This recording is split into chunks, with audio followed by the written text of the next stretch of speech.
The door sealed with a hard click. The sound echoed through the chamber, and then everything went quiet. Stared at the smooth metal surface and felt my stomach tighten. This was not how I expected the evening to unfold. Emergency lights washed the room.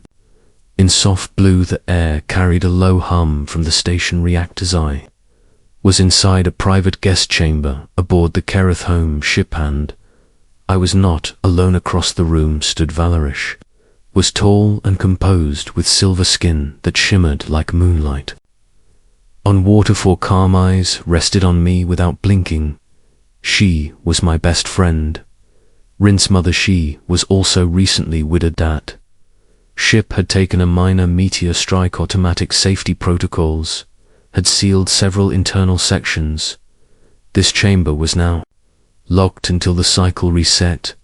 My wrist display confirmed it to hours, 2 full hours trapped in a quiet room with my friend's grieving alien mother. Valerie moved first. Her long robes flowed as she crossed the chamber with slow, deliberate steps. There was no panic in her posture. "Only thought you were distressed," she said. Her voice carried a layered resonance, like distant chimes, blending together. "I am fine," I answered quickly. She tilted her head slightly. All 4 eyes focused on me with careful precision. "You are not," she said. Gently I exhaled and rubbed the back of my neck. "I just did not expect this. That is often when truth appears." She replied. I did not know what to say to that. Humans avoided heavy silence. We filled it with jokes or noise. The Kerith did not. They allowed silence to exist. Valari moved toward a resting platform along the wall and lowered herself gracefully. Then she looked at me. "Come to me." She said. The words landed in the still air. There was no hidden meaning in her tone, no invitation beyond simple presence. Still, I hesitated. She observed the hesitation. "You fear impropriety," she said. "I respect you." I answered. "And I respect you," she replied. "You are Rin's chosen brother." Sit. That word changed something inside me. Brother. I crossed the room and sat on a low seat opposite her. Not to close. The lights dimmed slightly as power rerouted through the ship. The chamber felt smaller now. "My mate would have liked you," she said. After a moment I looked up. Rin had rarely spoken of his father. The loss was still raw. "I wish I could have met him," I said. Her upper eyes dimmed faintly, which I knew signaled grief. "He was a warrior, scholar, strong and patient," he believed. "In your kind in humans?" I asked. "Yes." That surprised me. "Why?" She folded her long silver fingers together. "Because you are fragile." I almost laughed at the bluntness that does not usually sound like praise. "For us, it is," she said calmly. "Fragility breeds urgency. Urgency breeds courage." I considered that. "We break easily," she continued, "yet you travel the stars. You form bonds quickly. You grieve openly. You love fiercely. You live as if time is chasing you." Time was always chasing us. Human lives were brief compared to most species in the Alliance. My mate admired that. She said. He said, "Humans burn bright." The words warmed something in my chest. I did not know that he and Rin debated it often. Rin feared attachment to beings who fade so quickly. That stung more than I expected. "Do you agree with him?" She studied me in silence for several long seconds. "I once did," she said. "Not now." "What changed?" "Loss," she answered. The simplicity of it carried weight. "Grief is the cost of meaning," she said. The sentence settled deep inside. My silence returned, but it no longer felt tense. "I am sorry for your loss," I said quietly. "I know that does not fix anything." "No, it does not," she replied, "but it acknowledges the fracture." She leaned slightly closer. When the impact struck, I was alone in this chamber. The alarms sounded. I believed for a moment that the hull would fail. I thought I would join my mate. Her voice remained steady yet heavy. "I was afraid," she said. That surprised mesh had always seemed unshakable. "You are not afraid of much," I said. "You see only the exterior," she answered.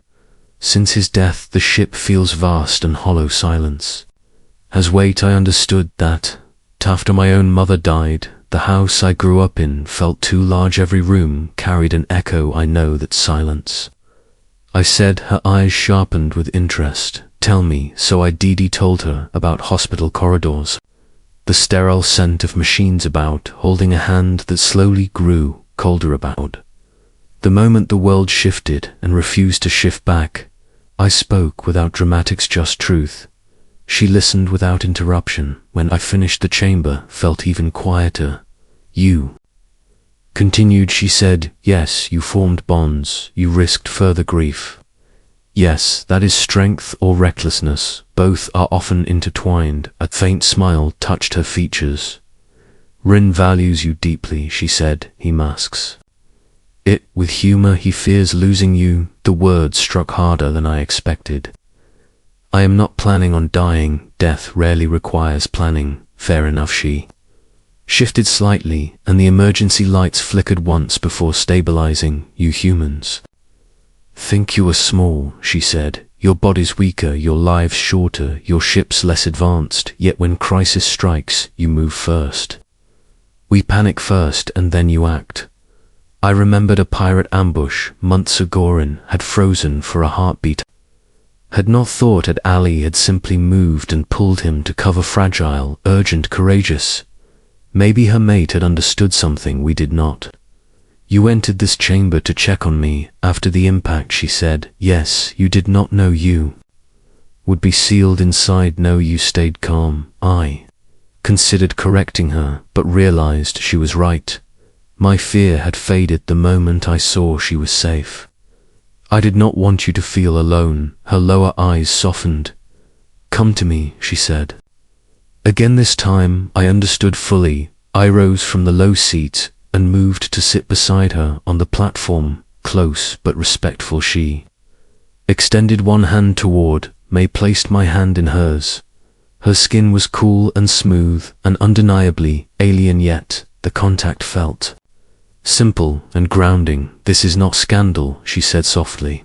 This is solidarity. I know we sat in shared silence, two beings from different worlds bound by similar loss. I feared humans would avoid grief. She admitted that you would distract yourselves endlessly. We do that sometimes, I said, but we also sit with it. We just need someone to invite us. Her grip tightened slightly.